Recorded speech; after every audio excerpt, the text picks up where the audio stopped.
Thursday. Today, you're going to get subdued, Lindsay. Maybe. Are you excited? Because I have a headache today and I need some coffee, but I still wanted to check in. And hey, Peg, how are you? I still wanted to check in today. And hey, happy Thursday to you. Is your daughter still singing Booty Pop, Booty Pop? You're welcome. So, yeah, like I was saying, today I'm getting subdued, Lindsay, maybe, because I have a headache. So, it's so good to see you, Peg. Today, I'm talking about a super powerful strategy that I've utilized in my business that I'm going to tell you about today, and it's podcasting. But before you sign off and say, I hate podcasting, I don't want to get a fancy mic, and I don't get it, and the technology and everything like that, I don't want to do it. Listen, just listen in. This strategy actually doesn't cost a lot of money. It doesn't take a lot of time. And it's really a great way to get in front of people that you want to do business with. So sometimes, let me tell you about the strategy. So when I go to a chamber event and you walk up to someone, and I don't know if you guys run into the same problem as I do, but you go to a chamber event and you're like, hey, how you doing? Yeah. My name is Lindsay. Oh, yeah, what do you do? Oh, great, what do you do? I am a digital marketer. And they're like, what? A digital marketer? You're about to market to me. Every word out of your mouth is, a complete sales pitch, and I don't want anything to do with you. No, back away. Do you guys get that too, like at chamber events? So ever since implementing this simple podcast strategy that I'm going to tell you about today, I don't get that anymore, and I actually can make friends at chamber events. Isn't that exciting? Oh, Peg, it is? Oh, I would love to hear you on a podcast, Peg.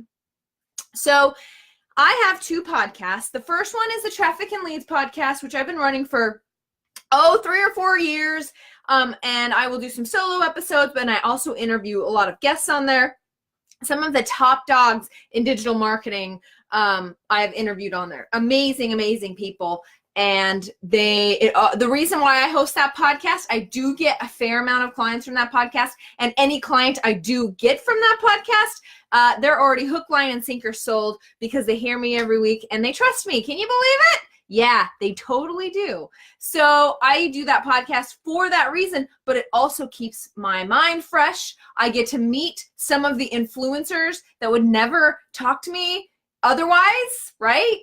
One of my favorite guests was John Lee Dumas's wife, Kate. She was so wonderful and awesome. But when, even at Social Media Marketing World, could I walk up to Kate and be like, hey, can I bend your ear for 20 minutes? She would be like, no, who are you? Okay, so that's why I run that podcast. Plus, it helps with SEO, helps me get clients, helps me build authority through having my own show on traffic and lead generation.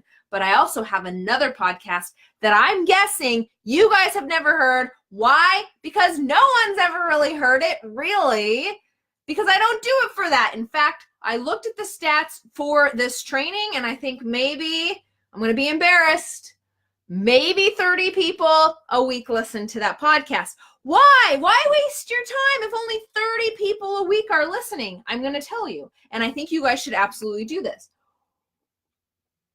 So it is called the PDX Small Business Network Podcast. Once upon a time, I lived in Idaho Falls, Idaho. We were Web Impact back then with a K. Don't forget it. Is that how you say K? Web Impact with a K. And we pretty much had Idaho Falls battened down. You needed web development in Idaho Falls. We were the place to go. I'd walk into the chamber. I'd have friends and everything. And I'd planted my flag. But over the years, many people, my business left Idaho Falls. We did a lot of Idaho Falls stuff, but it really is only a town of 50,000 people, right? And we branched out, and now most of my customers are located all over the world. But we decided, hey, Melissa, it's so good to see you. It really is. So we decided, we want to move. We want a different experience. So we essentially threw a dart, landed in Portland, and because of my competitive nature, I was like, yeah, I need to be the number one here too. Even though our clients are all over the world, I need to be number one here right in Portland. So one of the ways I did that, so then I go to chamber events or get together. There's a lot of cool clubs and stuff around here. Walk in and that same thing would happen. Hey, yeah, my name's Lindsay and I'm a digital marketer. Back off, marketer. everyone's a marketer and I do not like you, right? You guys know what I'm saying. Same goes for like direct sales and everything like that is everyone's like, back off. I don't want to hear your sales pitch. So I decided to start the PDX Small Business Network podcast. And now when I walk into events, I say, hey, yeah, my name is Lindsay Anderson and I host a local podcast. And you know what? And then through the series of our conversation, I'll say, do you want to be interviewed on that podcast? And they will always, pretty much, I think I only had one person say no to me. They will say that they would get back to me. They were very nice. Say, hey, yeah, I don't think I would be interested, because who does not want their business featured on a podcast? Most people don't understand how easy it is to get on podcasts, so they think it's actually a bigger deal than it really is. Between you and I, it's not that big of a deal. They get to be interviewed. I get to put their business and their person up on a pedestal and tell everybody how great they are. And not only that, guess what? Me and my perfect client get to have 30 minutes together that they weren't going to give me the time of day before I said that. It's an amazing way to create relationships while creating some pretty amazing content. Actually, the SEO on that site gets a fair amount of organic search traffic. Okay, so what does that mean for you? Well, the purpose of that podcast is 15 minutes with One Click Lindsay highlighting your business. It doesn't really have a lot to do with traffic and lead generation or anything like that, but it literally is just a small business podcast. And guess who my perfect client is? Small businesses, right? So then in the green room, I'll be like, cool, thank you so much for joining me on this episode. So excited. By the way, I noticed you didn't have a Facebook pixel on your website. You should totally get one. And what do they say? What do you mean? What is that? What do you do? How can you help me generate more traffic and leads for your business? Which is really the question I was looking for. Tricky, isn't it? Hey, Sally, good to see you. Really good to see you. So that is what happens with the PDX Small Business Network podcast, and why I don't give two craps about the stats. I only care about the relationships that I'm making here in my new city of Portland, Oregon. Now, this can work for any niche, right? Let's pretend your niche is stay-at-home moms. Then you start a podcast for stay-at-home moms and you search out those perfect people that, I mean, maybe they're looking, I don't know, I'm talking direct sales right now. Maybe they're looking to get into business, and you can basically interview them to talk to them about their thoughts and their feelings. Everyone likes to be on a pedestal. Or maybe you sell to dentists, then you're going to do a dental podcast. Maybe you sell to, it doesn't matter who you sell to. You can create a podcast interviewing them, and it's the perfect way to, first of all, get SEO for your business, and number two, get to know these people. I'm telling you, it works. Of course, you have to be prepared to have some green room talk and to seed your message in there. Like, this just doesn't happen on its own.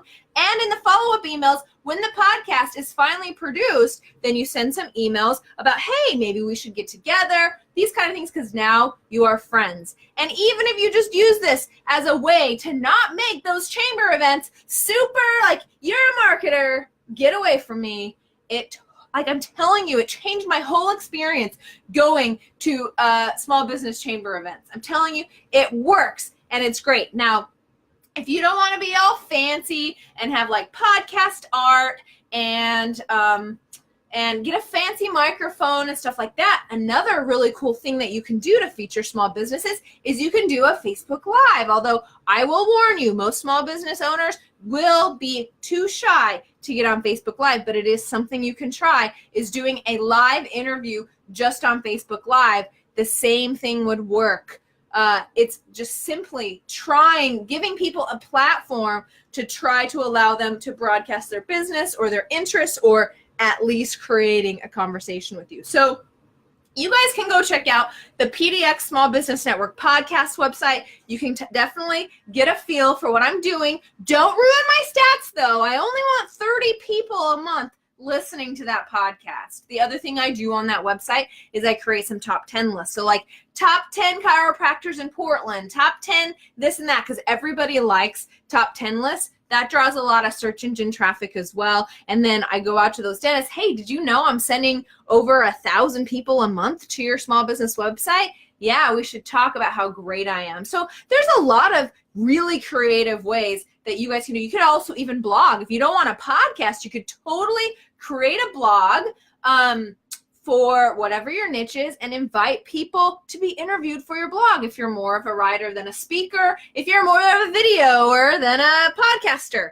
So there's lots of opportunities and messages to get in front of your clients. And I know so many of us struggle with that initial, like, I'm a salesperson. We both kind of know that I'm here to sell you. And then everyone's like, oh gosh, get away from me. I like people. Yes, Meg. Yes, you should. You should. Meg, I'm telling you, you should totally start this in your hometown. It works really well. But again, I don't want to oversimplify it. You do have to do some follow-up and you have to learn how to seed before and after, but it totally works. Also, when I host live events here in Portland, Oregon, most of the people that come to those live events were people who were interviewed. So it's a great way of building this network. And plus, most people in your town will think you're cool because you host a local podcast. Okay? It's going to work. If I lived in Idaho Falls, which is a town of 50,000 versus the millions that live here in Portland, Oregon, gangbusters. You know what I mean? You know what I mean? I'm pretty sure my competitors are glad that I left because I still rank number 1. Well, number 2 in Idaho Falls. Anyway. You guys don't need to know that. Okay, so thank you so much for tuning in with me this week. I will do a commercial because that's how I ended. You're going to go to trafficandleadsmembership.com, $97. Price is going to go up in January. If you want my help with your digital marketing, but you can't afford my $150 an hour rate, totally get it. That's why I created the program. Go to trafficandleadsmembership.com. The price will literally be increasing on January 1st. Please join. And if you guys have any questions, let me know. Thank you so much for tuning in. I am live every Monday, Tuesday, Wednesday, Thursday at 9 o'clock going over traffic and lead generation techniques. Until Monday, friends, have a fantastic weekend.